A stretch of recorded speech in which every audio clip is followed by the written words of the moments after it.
Survivor Series had so many storylines to choose from. So many, too many at that. And right now we're going to be talking about Drew McIntyre and his encounter with the entire Cody Rhodes team. He got bamboozled from top to bottom. He had his moment here and there, sure. But he got destroyed alongside the Judgment Day.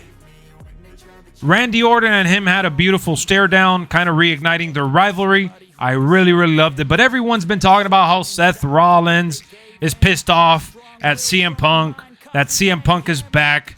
And between all those storylines going on, the other big theme here is Drew McIntyre storming off the scene and people recording Drew McIntyre storming off.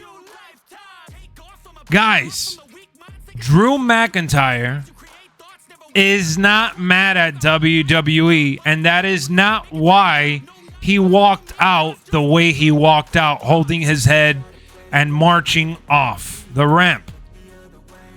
That cameraman that's standing over his left shoulder that you see right then and there in that very moment, that cameraman was telling Drew to leave like this with his right hand. He was going like this. If you find that scene on social media, which I won't post because of the copyrights, but if you find that scene where Drew is storming off like this, that same guy that you see there was actually giving him the green light for him to storm away. Drew McIntyre had no business staying in the ring.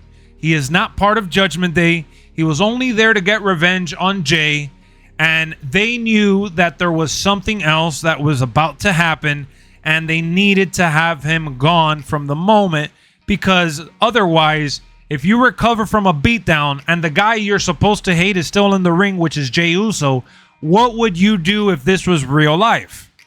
You would kick his ass, even if the match is over. Remember, Drew McIntyre said that he wouldn't rest till he got revenge on the Bloodline. That's what Drew McIntyre said in his promo. That was the only reason why he was joining the Judgment Day. That's the only reason why he wanted to be a part of War Games. It was to get revenge for what Jey Uso did to him at Clash at the Castle. So when the match is over, what is Drew supposed to do? Stick around, see CM Punk, and be amazed that we have a new returning superstar? He's a bad guy. He's not supposed to be there. He wants to beat up Seth Rollins for his belt too. Remember, keep that in mind. So knowing this, they removed him from the scene to make it more realistic. They made it look like he was gone, like if he was pissed off, and he just storms away. But come on, guys. Be happy that CM Punk is back. Be happy that Randy Orton is back. Hell, be happy that R-Truth is back. And we can also enjoy that Drew McIntyre is being featured in a good storyline. We could appreciate that. We don't have to throw dirt because Drew McIntyre's contract is expiring and the rumors and this and that, and he's not happy and he's mad. Sammy's Helluva kick was stiff. Come on, what are we supposed to... Exactly, he's supposed to sell it. He got splashed on. He got rained on. We don't know what he's thinking just yet. He stormed off. Who cares? Now, I will say this. They had a live event on Sunday, and he cut a promo. And he actually addressed the video. And he addressed the fans. He was telling the fans that he still wants to go after the world title. He was telling fans that he was disappointed in losing and he was mad about the Judgment Day. He wasn't upset, bro.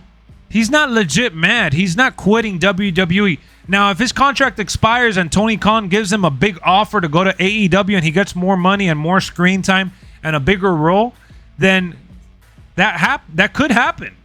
It could very well happen. But WWE has done right by Drew McIntyre, and I think that they'll continue to do right by Drew McIntyre, and eventually we'll see Drew McIntyre back in the spotlight. I always question things like that. Seeing you point it out is a breath of fresh air. Thank you, Woke. That's all I'm here to do, man. I spent so many hours over analyzing the ending of the show. I spent so many hours reading into what's going on. I try to get well informed, so when I come on and stream and I make a video like this talking about Drew McIntyre storming off and his encounter with Randy Orton at Survivor Series, I want to be knowledgeable, man. I don't want to just talk shit. I don't want to fuel the fire with no logic. At least my logic and my point of view is what I'm always going to try to give you. I'm going to give you 100%. So in this case, I don't think Drew McIntyre is actually pissed off. I don't think Drew McIntyre is mad at WWE. I think that Drew McIntyre left because it's part of a story that they are trying to tell ultimately. All right? So that's my view on it. Hit me up in the comment section. Do you really, truly believe Drew McIntyre wants out of WWE? Do you really believe he is mad that he saw CM Punk return? Because that's the story that people were trying to push here. People were like, oh, Drew McIntyre stormed off. He was mad that CM Punk came back. Wrong.